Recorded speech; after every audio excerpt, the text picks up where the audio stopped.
Good evening once again. My name is Sanodi Young and I welcome you all back to the YouTube channel. Now in the previous lecture, I believe we completed the whole concept on compressibility. But then I actually omitted one key concept, which is the sonic velocity or the sonic speed, or you can say acoustic velocity of some pressure wave. That is when you have a compressible flow. So we remember from the previous lectures that is our isentropic bulk modulus Ks is equal to density multiplied by the partial derivative of pressure with respect to density at constant entropy. Or remember this. But then I don't know, for the students who took thermodynamics, you know this from thermodynamics, that is from compressible flows. C, which is your sonic velocity, is equal to the square root of the partial derivative of pressure with respect to density at constant entropy. Now, if we know this, then from equation 1, I can say that, okay, that the partial derivative of my pressure with respect to the density at constant entropy is equal to Ks, which is the isentropic bulk modulus divided by the density. So I can say C is equal to square root of Ks on density. This is what we are interested in. This is the expression we are interested in. So to find or to quantify, that is the pressure wave, the speed of the pressure being propagated through some medium. That is, if you have air, right, traveling, or if you have air, or if you have some particular flow of air such that that particular flow of air is compressible, we have a compressible flow, then we can find the sonic velocity of the pressure wave being propagated through that particular medium. And this is what we use. This is the relation we use. Now you remember we said for an ideal gas, the isentropic bulk modulus is the gamma, which is the adiabatic index multiplied by the pressure within that particular gas. Right? We remember this. Then that is for a perfect gas. So for a perfect gas, we remember this. Then I can say that a perfect gas is an ideal gas. So I can apply the ideal gas equation.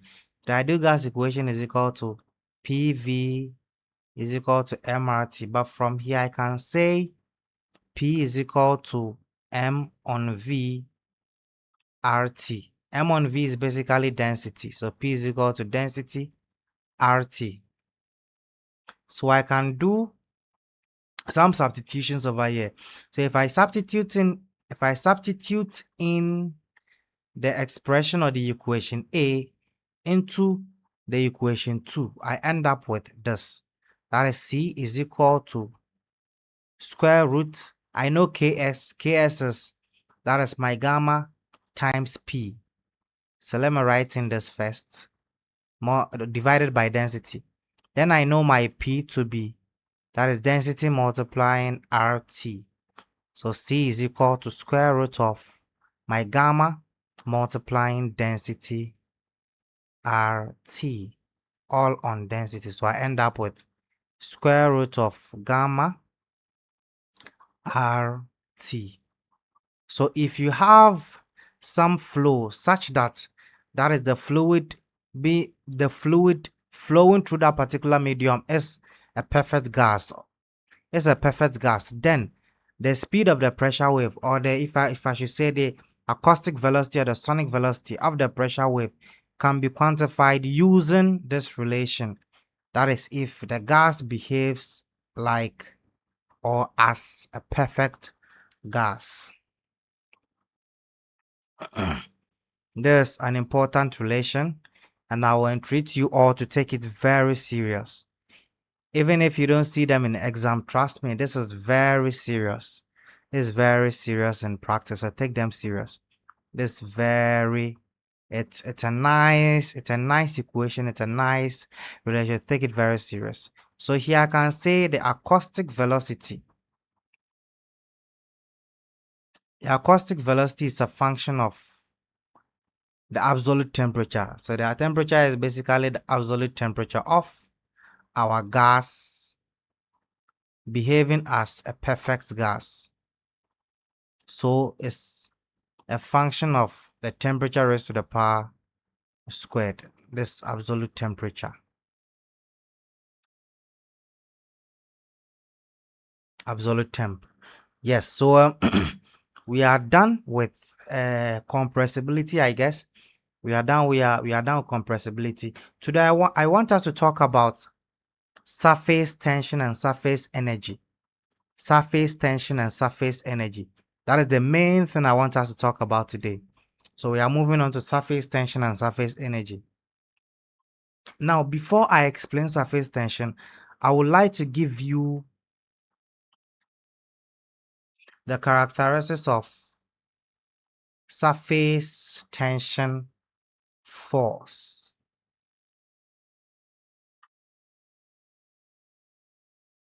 So one, the surface tension force is tensile in nature. I mean, from the name, can clearly know or realize that it is tensile in nature. It is also normal to the line drawn. I will explain this later. It is normal to the line drawn. The third one is it acts along the plane of the interface. And the fourth one is the surface tension force is a joining force. I will explain all these.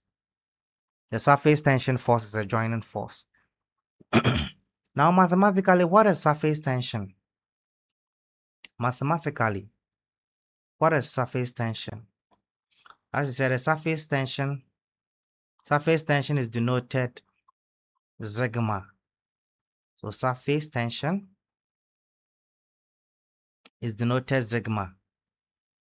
So sigma is equal to, that is the surface tension force, F subscript ST divided by the length. That is the length upon which the surface tension force, I mean the lines of action of the surface tension forces are cutting perpendicular to. That is basically the length. I will explain all this with diagrams. But then first, I want to explain the surface tension. The surface tension. Now, assume you have, that is a fluid, and this is the free surface of the fluid. This is the free surface of the fluid. Now, this is the interface, or if I should say yes, the surface. So the interface. This is air. So this is the surface of my fluid, in this case, water. This is air. Now, this water is made up of millions of water molecules. So let's just say beneath the surface of this particular water mass, beneath the surface of this particular water mass, if I select a water molecule here, now what do you think is happening? There is an intermolecular force of attraction between the individual water molecules. What did I say? There's intermolecular force of attraction between the individual water molecules. So if I select one molecule beneath the surface of our water, you realize that it will have the force of cohesion between itself and with the other water molecules. So these are the force of cohesion between this particular water molecule and this water molecule. The same exists between this and this. The same also exists between this and this. The same also exists between this and then throughout. Now, if I select this particular water molecule, say A, right, you realize that is, if I arrange several water molecules such that they form a sphere around the water molecule A, then I can say that there is an intermolecular force of attraction, which is the cohesion. The cohesion force existing between the water molecule A and the other water molecules forming the sphere around the water molecule A. What did I say? For water molecule A, right? That is, if I arrange several other water molecules around water molecule A such that they form a sphere around the water molecule A, then water molecule A is going to exert force of cohesion on all those molecules. So you realize that that is throughout at some point, that is the force of attraction, the intermolecular force of attraction is going to cancel out. And then we will have what we call the sphere of influence. So this, we're actually going to form a sphere of influence.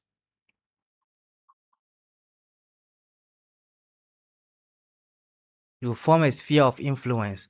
Now understand, let us get the understanding. As I said, this is the interface or the surface of the water. This is the free surface of the water. Now at this interface, you have air above it.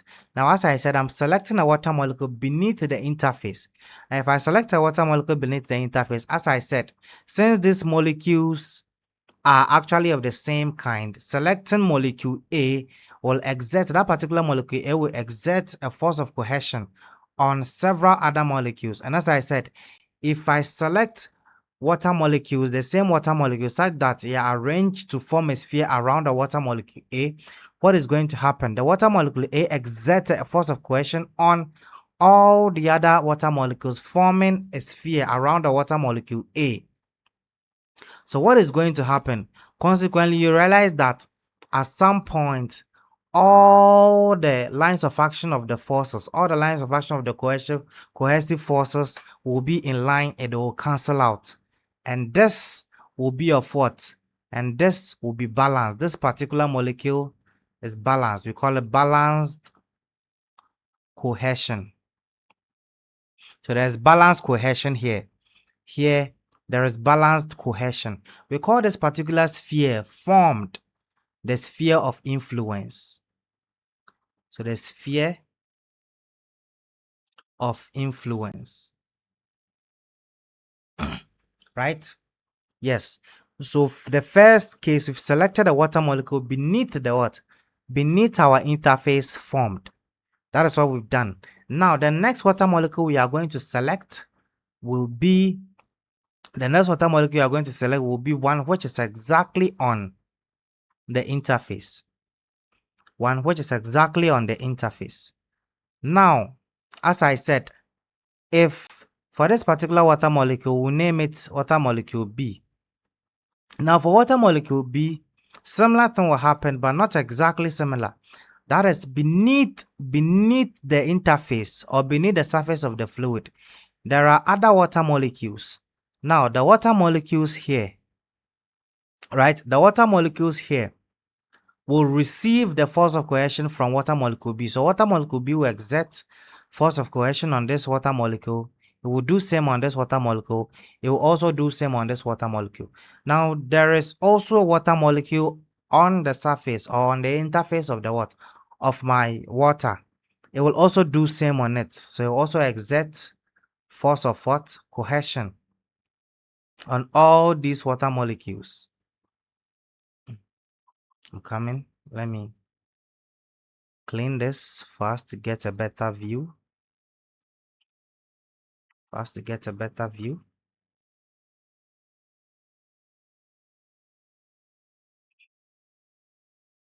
I'll bring the B back.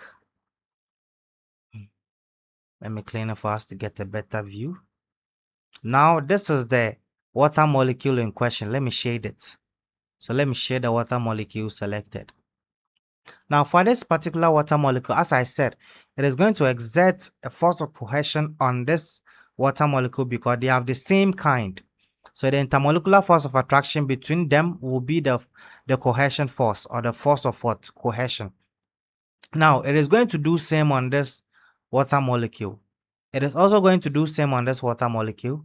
It is also going to do same on this water molecule. So you realize there will be, that is for here, since this selected water molecule is exactly at the interface, you realize there will be, that is a half sphere, right? A half sphere or a hemisphere of water molecules formed around this particular selected water molecule. That is, I'm selecting several water molecules such that when arranged will form a hemisphere around this particular water molecule, or the water molecule of what I've selected. So this is it. Now there's one thing I want you to get. You see, there is air above the what? Above the interface. So there are also air molecules here. So there are also air molecules here.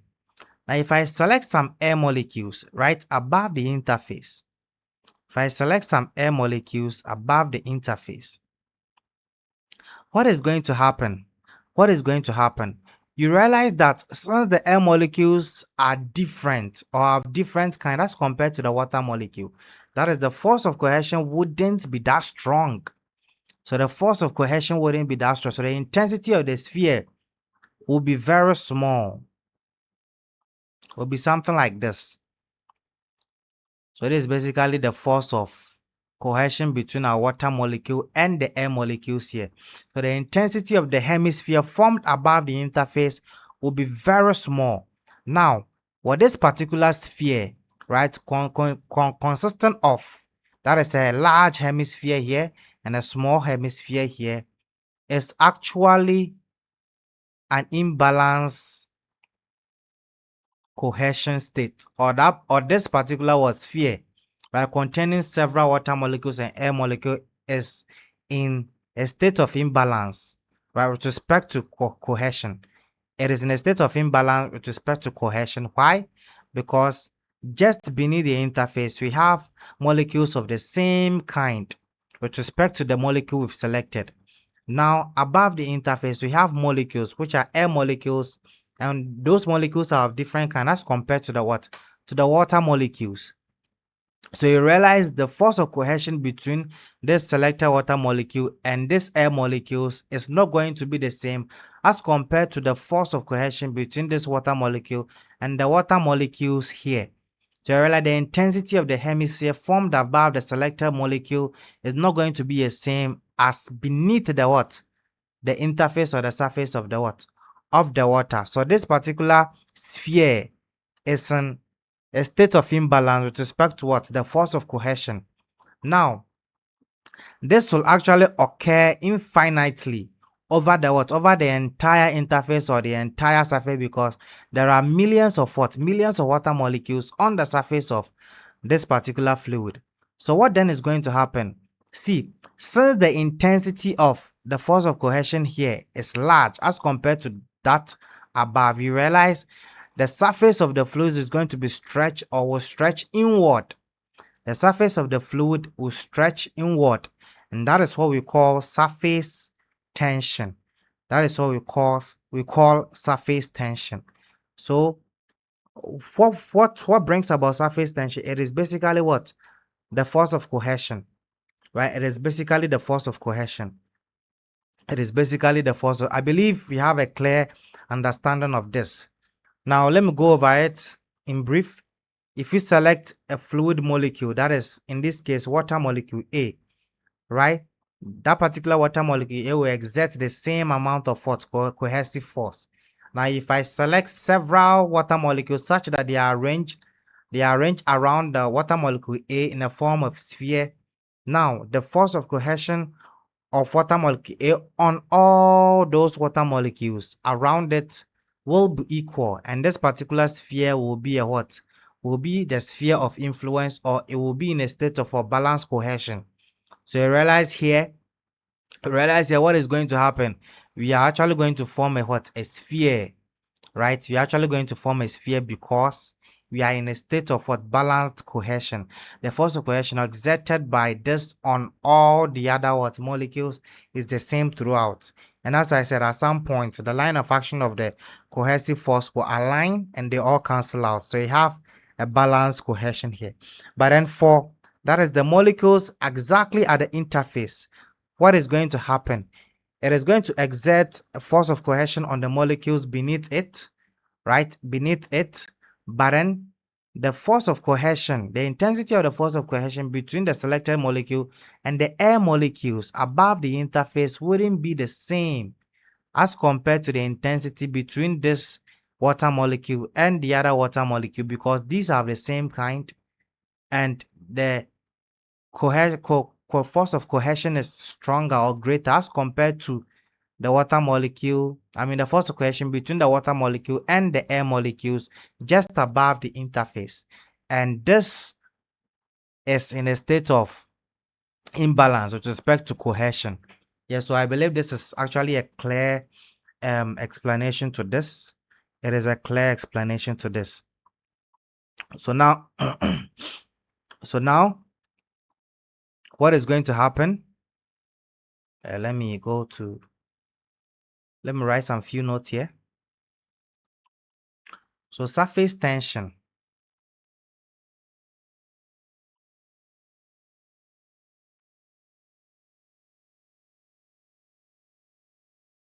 Now you realize that is the surface, as I said, will stretch inward due to that is the imbalance in cohesion.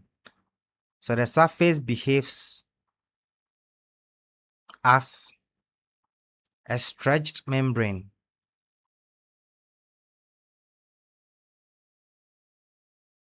A stretched elastic membrane or a stretched membrane under tension,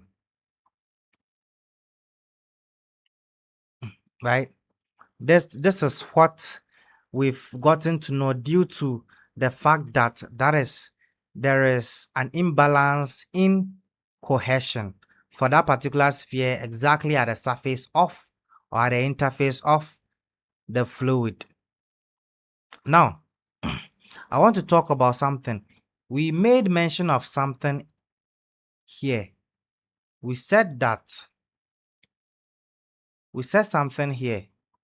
We said that is the surface tension is normal to the line drawn.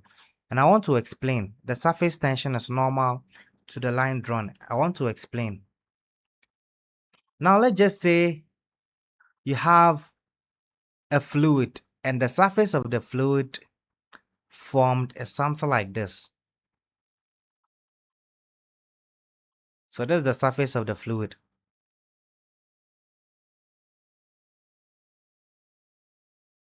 This is the surface of the fluid being selected. Now, it says that the surface tension force is normal to the line drawn. Let's just say I try to cut the fluid, or I try to create that is an interface right here. So I'm drawing a line through the fluid, through the surface of the fluid. Now what happens? I've actually introduced, so it becomes like this.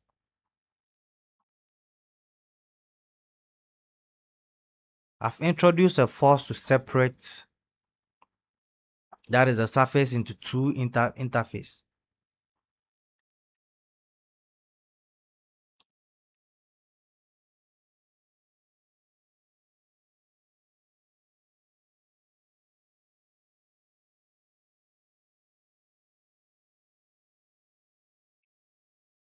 Now the surface tension force is normal to the line drawn. This was actually the line I drew. So let me say X. X was the line I drew. Now, drawing the line introduces a force to separate the surface into two. So we have one interface here. We also have one interface here. Now, after separating them, that is the surface tension force at the interface is such that it is perpendicular to the line drawn. This is basically it. It is perpendicular to the line drawn.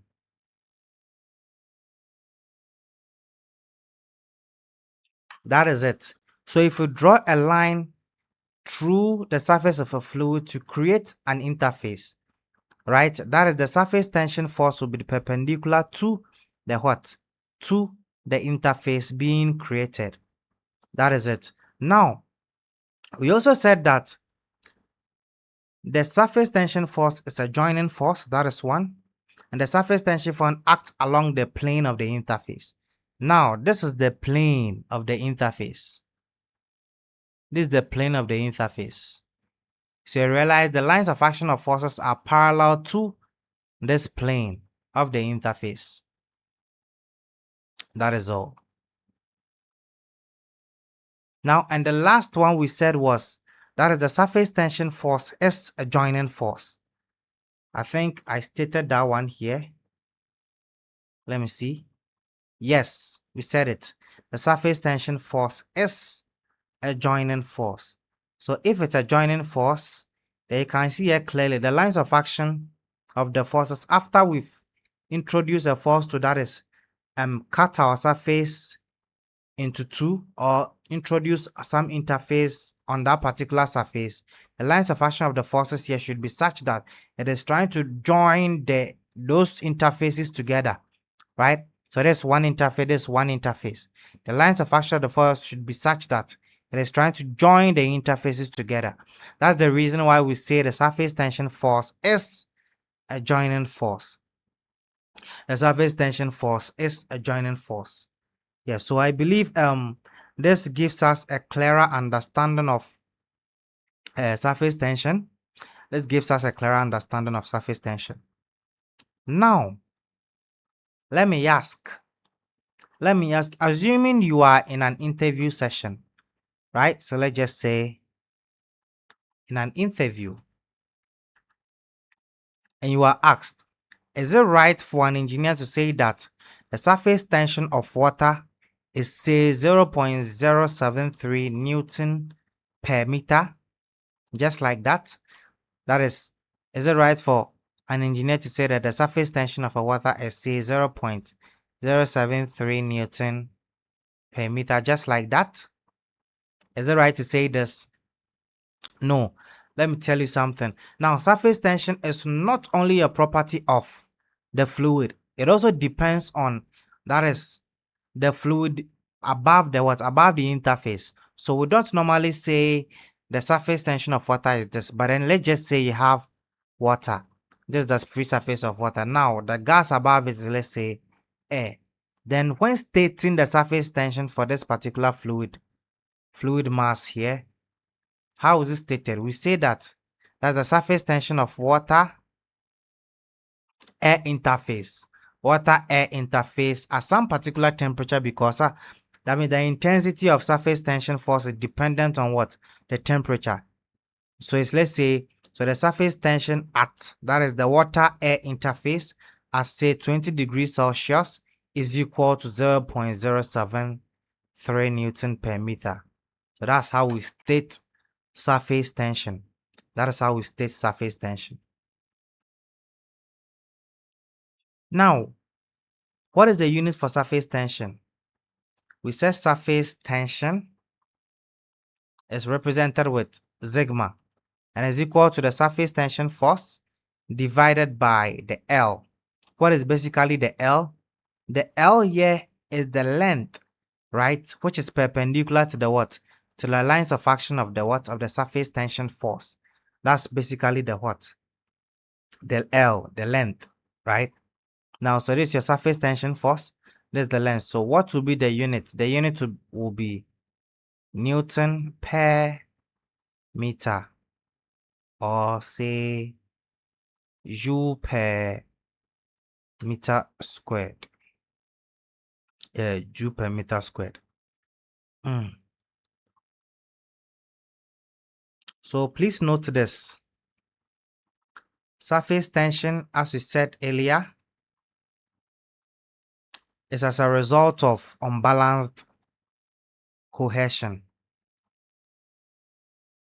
It's as a result of unbalanced cohesion. Note this. It is as a result of unbalanced cohesion. Now, I also want you to note this, as the surface tension of ideal fluids is 0. The surface tension of ideal fluids is 0, and I'll tell you the reason why. The reason is for ideal fluids, cohesion is 0. Cohesion is 0. For ideal fluids, there's no force of, or there's no cohesive forces existing between the individual what? Molecules. That's basically an ideal fluid. So ideal fluid has no cohesion, so it will have no surface tension. So that's basically ideal fluid. What an ideal fluid? So ideal fluids do not have surface tension, or they have surface tension. Zero surface tension. Yes, so I think we now understand surface tension a bit. We now understand surface tension. So I want us to move to one important factor that affects surface tension, which is temperature. One important factor that affects surface tension, which is temperature. So how temperature affects surface tension.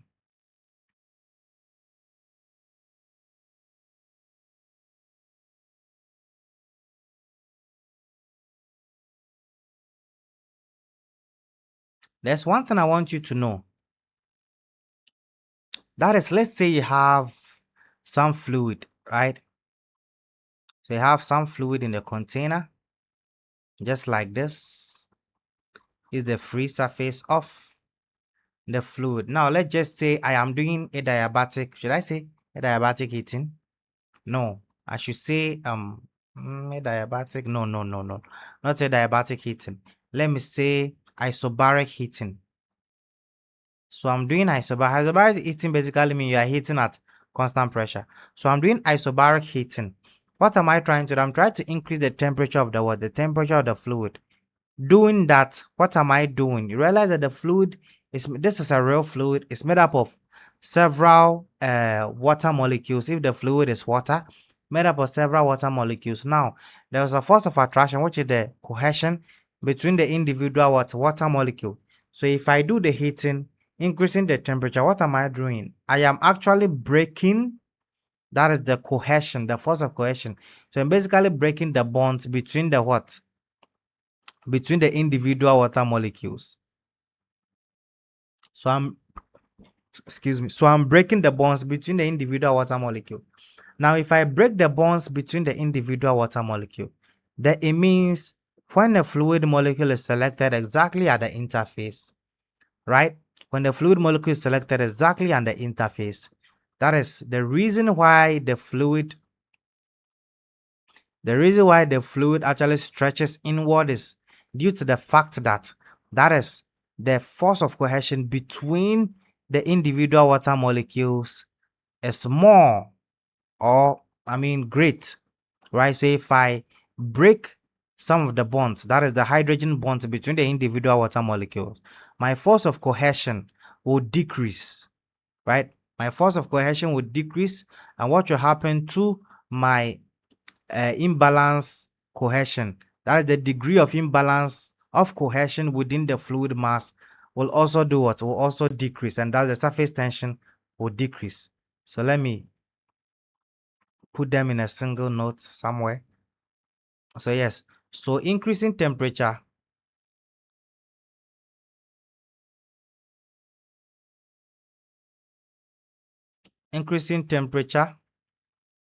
that's what? That it breaks bonds.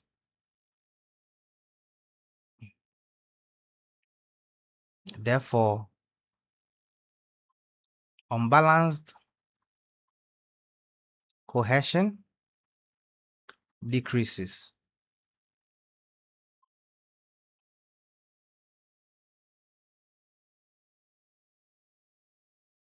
and surface tension decreases. Yes, so note this.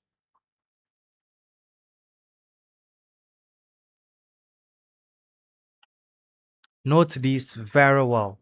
Note this very well. Now I want to state some of the consequences of surface tension. Some of the consequences of surface tension. So consequence of surface tension.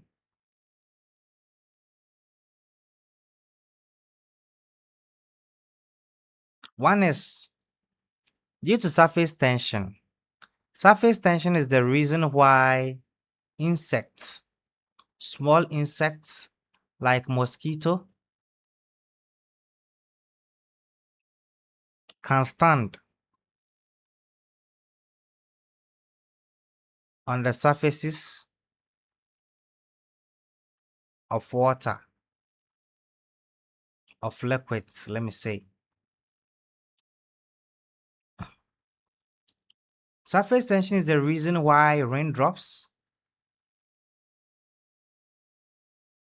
assume a spherical shape. Now let me explain this before I move on. See, for raindrops, right? Let's just say initially when the water mass is released, that is, the profile looks something like this, right?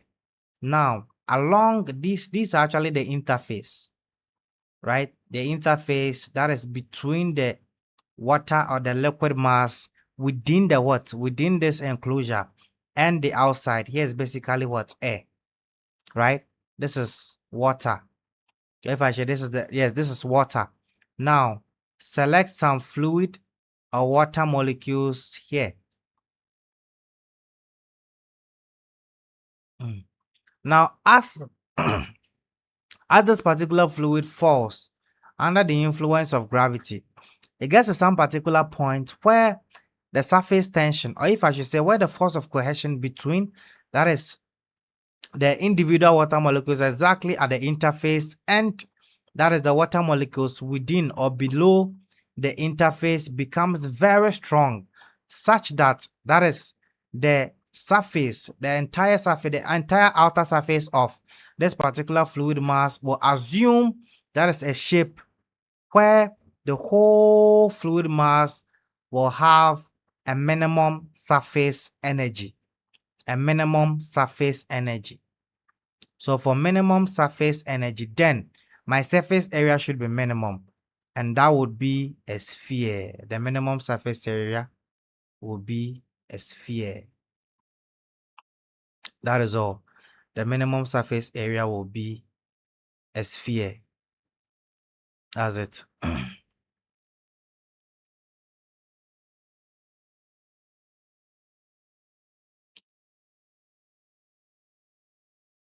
Now, the knowledge of surface tension is the reason why we know that hot water can remove stains from clothes. And I will explain this. Let me even explain. Let me explain.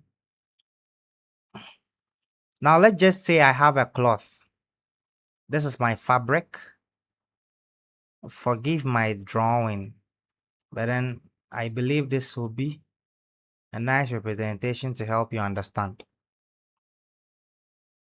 Let's just say this is my cloth, right? This is my cloth.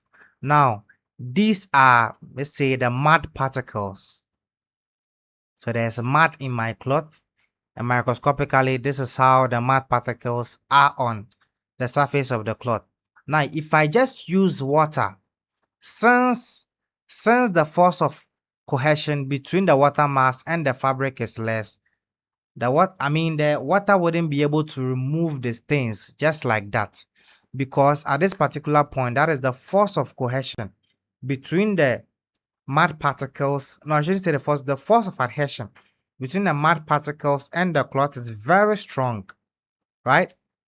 It is very strong. They actually attached to each other. So you realize that that is washing, or yes, washing the cloth directly with just mere water wouldn't remove the mud particles, right? Wouldn't remove the mud particles. So what then do I do? What then do I do? I can introduce hot water.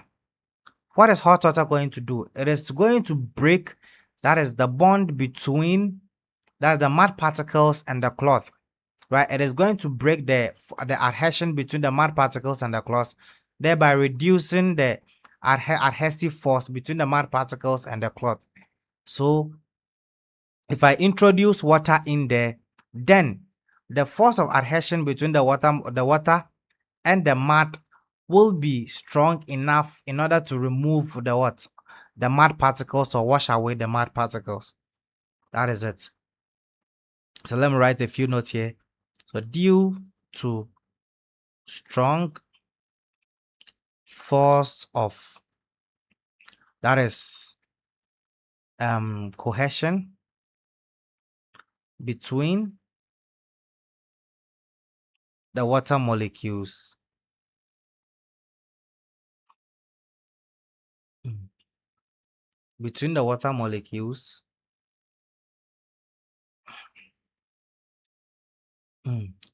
And weak cohesion force between the water and let's say the cloth, yeah, and the cloth. The water would not be able to stick to the mud particles.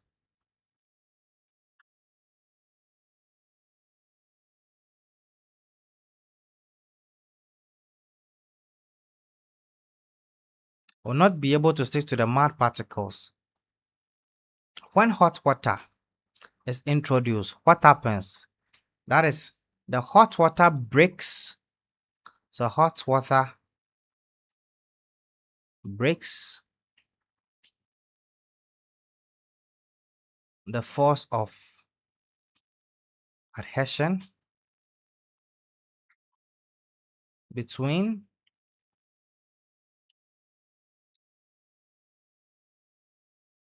the mud particles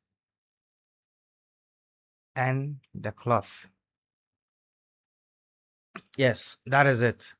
So when hot water is introduced, as I said, that is the hot water. The hot water is sufficient to break the hot. That is the force of adhesion between the mud particles and the cloth. And that is a nice consequence of knowing the concept behind surface tension. Now let's just say we have the same cloth, right? Now this time we are not going to use hot water, but we introduce detergent. Now, what is detergent going to do basically? What is detergent going to do? Now, these are the mud particles. But detergent also is made up of particles, which is going to disturb, that is, the bond between the mud particles and the cloth. That is all. That is what the detergent is going to do. It is a pollutant. It is going to disturb it is going to disturb the bond between the mud particles and the cloth. As simple as that. So detergent disturbs the bond between the mud particles and the cloth.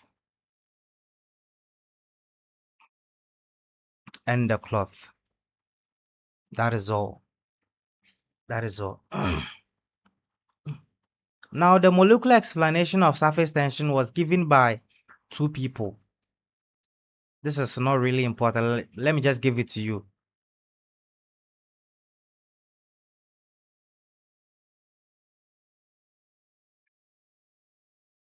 Was given by two people. We have Pierre Simon Laplace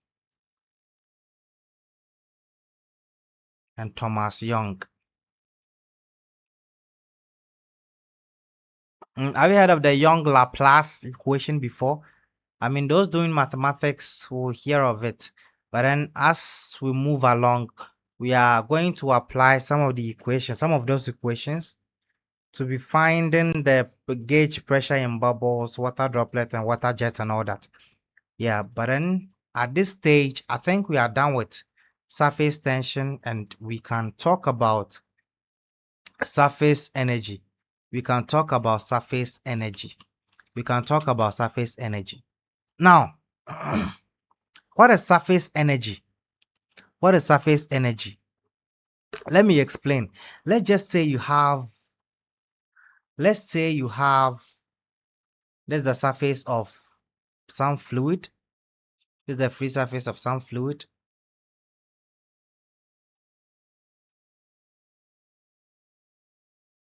Now, these are some fluid particles. The surface tension is basically the what? Sorry, surface energy is basically the what? The energy or work done, right? When these fluid particles are brought to the surface of, the what? To the surface of the fluid. As simple as that. That's your surface energy. When these fluid particles are brought to the surface of the fluid, that is the work done or the energy involved is basically what the surface energy. That particular energy is stored at the interface or the surface of the fluid. Similarly, let's say you have some fluid mass. So let me say you have some fluid mass. So this is your fluid. Now within this particular fluid mass, there are these two let me say fluid particles, in this case water.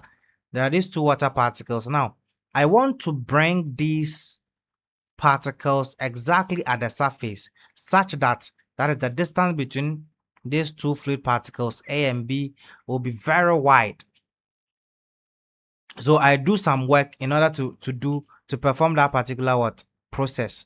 So the work done in order to bring, realize after doing that, since they will be wide apart and exactly at the interface, that is the surface or the interface of my fluid will do what? Will increase. So this is fluid particle A, fluid particle B. So the work done. So the work done in introducing these fluid particles, that's exactly at the interface, is basically the what? It's basically your surface energy. But then realize, let's just say initially that is the number of water molecules at this particular interface was 10,000. After stretching these two water molecules such that they would be on the interface and they will be wide apart, or the distance between them will be very large, you realize we would have introduced more fluid particles onto the what? Onto the interface. And then the energy in doing so is your what? Is your surface energy. It's your surface energy. It's your surface energy. As simple as that. But then mind you, in performing this particular action, as I said, you see, every water molecule within the what? Within the interface is actually held in place by the force of cohesion. So there's force of cohesion between the individual water molecule. Now, stretching these two particles, what are we doing? We are then breaking the bond, the force of cohesion, or yes, or the cohesive bond between the water molecule A and the water molecule B, right? To place these two particles exactly at the interface or exactly on the interface. In doing so, as I said, more molecules will be introduced at the interface, and those molecules also had force of cohesion or cohesion bond between them and some other molecules. In doing this, we also break the bonds between the cohesion bond between them and those other molecules. So the more we stretch or increase the surface, right, we are breaking bonds. We are breaking cohesion bonds in doing that. And that's basically your what? Your surface energy. I believe I've given you a conceptual feel of this. I've given you a conceptual feel of this. Now, what is surface energy? Let me give you the surface energy is represented with W or E subscript S, which is equal to your surface tension multiplied by your area. That is basically your surface energy. The surface tension multiplied by your area, right? Let's just say you have, some particular fluid with interface at AA. Now I want to stretch the interface. I want to stretch this particular interface, right, to let's say BB. Now the work done in doing this is basically your what? So if you try the interface and travel, let's say x distance, the work done in doing, let's just say the length of that is the surface was say L. The work done in doing this is basically your what? It's basically the surface energy. It's basically your surface energy. Now I want to, what is work done in the first place? Work done is force times distance. Now if work done is force times time displacement, sorry. So the work done, actually the work done is basically that is the dot product between the force field with the what? With the displacement field, right? But then if the line of action of the force is such that it is in the direction of your displacement, then the work done is basically the what? The force times your displacement. So work done is equal to force times distance. Now what is force? We know surface tension is equal to the force divided by the length. Then my surface tension, my force would be my surface tension multiplied by my length. Now, then I can say my sigma multiplying L multiplying D. What is D? D is the X here. So D is the X, that the distance traveled. Now, the area created, the new area created is L times X. Then I can say that is surface energy is equal to sigma multiplying, that is the new area created. So this is my surface energy. That's my surface energy.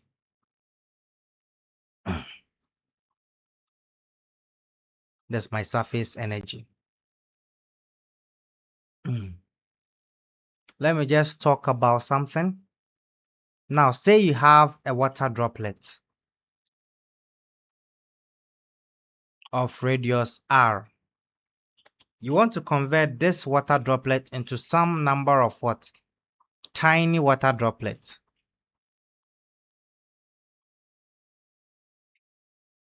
Let's say the number of water droplets is n. Then, what can I do? Or I want to find that is the surface energy required to do this. Now, first, we know that the mass, the mass wouldn't change. Mass will be conserved for this particular process. So I can say the mass of, that is the bigger water droplet, is equal to my number of water droplets here multiplied by the mass of the what? Of the individual water droplet, which is m subscript what? R. Right? Now, I know density. What is density? Density is equal to mass over volume. So my MR will be density multiplied by what? Volume. Right? Yes. Now, what should be the volume of the individual? What should be the volume of this particular large water droplet? It will be 4 over 3 pi r cube.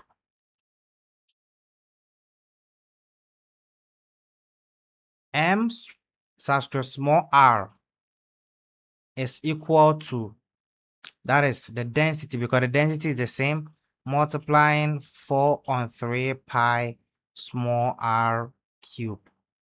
Then we end up with density multiplying 4 over 3 pi r big cube is equal to density 4 over 3 pi small, r raised to the power 3, small r raised to the power 3.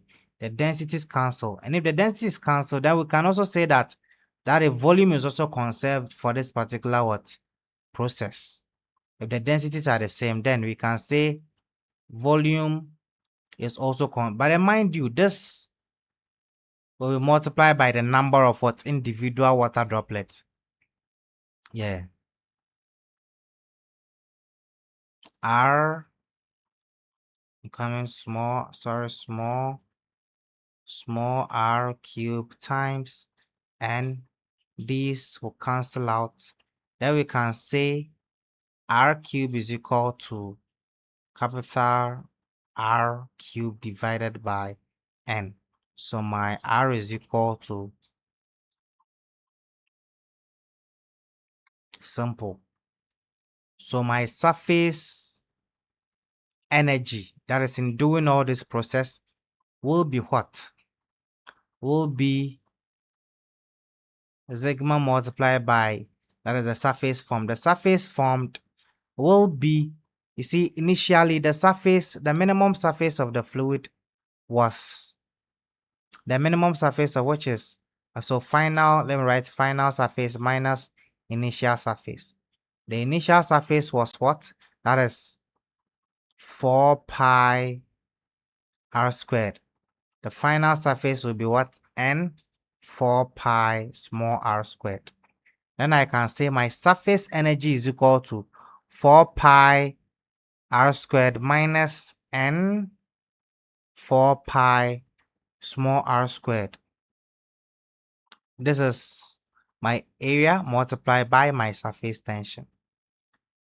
So my surface energy will be sigma multiplying 4 pi r squared out n raised to the power 1 over 3 minus 1. That is, we already found that our r, small r, is equal to capital R over n raised to the power 1 over 3. So I just substitute in this into wherever I see r squared. I'll end up getting this expression. That is simple. That is basically your surface energy. That is your surface energy. Now, so we are done with surface energy, and this, I believe this has helped us understand the concept. I also want to talk about something that is, let's say you have some tiny object, right? And when placed on the surface of some fluid, it actually stays floating. And the reason is surface tension. I want us to understand the mathematics behind that. So let's say you have a pin, right? Initially, say this was the surface of the fluid.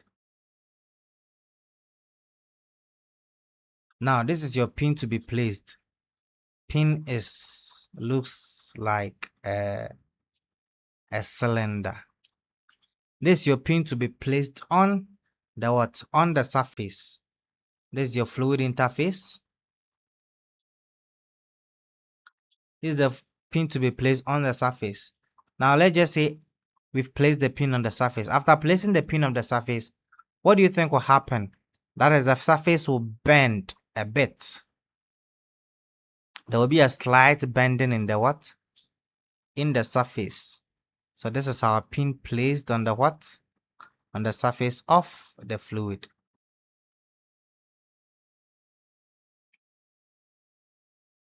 The surface of the fluid.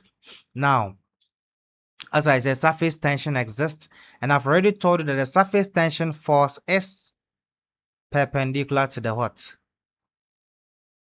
Perpendicular to the interface. That is the surface tension force.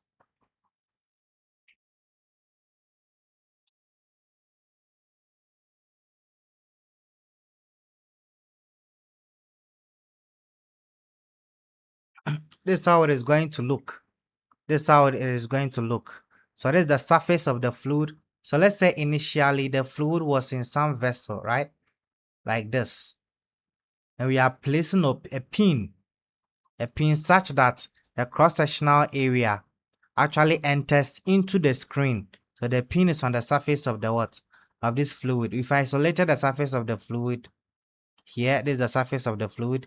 These were the interfaces that were cutting the what? Or that were in contact with the what?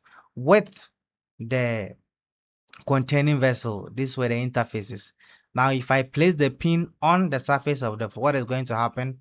There will be a slight bending in the surface, right? there will be a slight bending in the surface, and if the pin doesn't sink, meaning that the surface tension force supports the what? The pin. Supports the pin. So let us try to understand the mathematics. So this was my vessel. This was my vessel. Now after placing the pin on the surface, it bent slightly. Now this is the pin. This is the cross-sectional area of the pin entering into the what? Into the screen. Now after placing the pin on the surface, it bent slightly. And as we said, the surface tension force will be perpendicular to the interface that is in contact with the containing vessel. That is the line of action of my surface tension force. Right? Surface tension force. Let me say on the left. The same thing will happen here. On the right. Right? Now the pin has weight. So the pin has weight. There will be an angle here. This is basically your angle of contact, which is theta. So we've basically drawn the what? The free body diagram for this particular, and that is for the case where you have a pin placed on the surface of the fluid, right? We can apply equilibrium. That is, if the surface tension is enough to support the pin, then at equilibrium,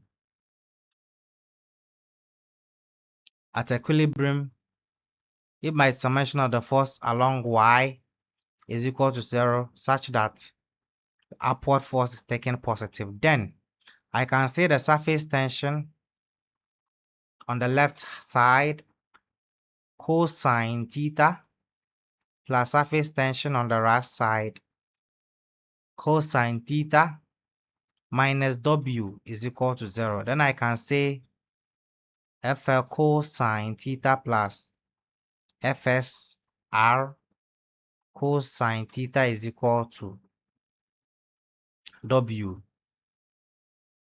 Then I know the surface tension force. The surface tension force on the left and on the right are the same, and it's basically your what? That is the surface tension multiplied by the length of your pin. That's the length of the pin. So you can just substitute it in there. So sigma multiplying L cosine theta, sigma multiplying L cosine theta plus sigma multiplying L cosine theta is equal to W. So we have W is equal to 2 times sigma L cos theta. There's it. So for your weight, or for that particular object to be balanced by the fluid without sinking, to be supported solely by the surface tension force, that is, the weight should be equal to 2 times the surface tension times L times the cosine theta times the cosine theta. So what should be the